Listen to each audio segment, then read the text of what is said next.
அமீர் கானை வந்து இந்த கூலியில் எடுக்கிறதுக்கான ப்ளஸ் என்னவா இருக்கும் அப்படின்னு பார்த்தோம்னா, ஓகே நார்த் சைட்லேருந்து ஆட்கள் நம்ம புல் பண்ணி இழுத்துடலாம். அவங்க வந்து வந்துருவாங்க. அதிக பில்டப் கொடுத்துட்டோம் அப்படின்னா கண்டிப்பாக வந்துடுவார் அப்படின்ற ஒரு விஷயம் இருக்குது. ஒருவேளை வெறும் வந்து கேமியோவை மட்டும் இருந்து சின்ன அப்படி ரோலாக மட்டும் இப்படி மட்டும் வந்துட்டு எல்லாரும் எதிர்பார்க்குறாங்க ரோலெக்ஸ் மாதிரி வந்து பண்ணிட்டா செம்மையாக இருக்கும்ல அப்படின்னு சொல்லிட்டு. ரோலெக்ஸ் வந்து ஆக்சுவலி அன்எக்ஸ்பெக்டட்.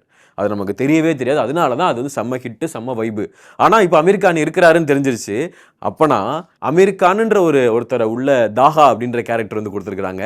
இப்படி ஒரு கேரக்டரை உள்ளே வச்சுட்டு அந்த கேரக்டருக்கு ஒரு பெரிய ஸ்க்ரீன் ஸ்பேஸ் இருக்கணும். அப்படி இல்லைன்னா ஆவரேஜான ஸ்க்ரீன் ஸ்பேஸ் கொடுத்துட்டு அதில் எந்த அளவுக்கு இம்பார்ட்டன்ஸ் கொடுக்கணுன்றது ரொம்ப முக்கியம். ஏன்னா அப்படிப்பட்ட ஆடியன்ஸை புஷ் பண்ணணும்னா கண்டிப்பாக பக்காவான ஒரு கேரக்டர் கொடுத்தா மட்டும்தான் இந்த கூலியில் வந்து அமீர் கானுடைய அந்த மார்க்கெட்டும் சரி, நார்த்தில் இருக்கக்கூடிய அந்த மார்க்கெட்டும் சரி அப்படியே வந்து உள்ளே உறிஞ்சு அந்த 1000 கோடி அப்படின்றத வந்து தொற்றலாம்.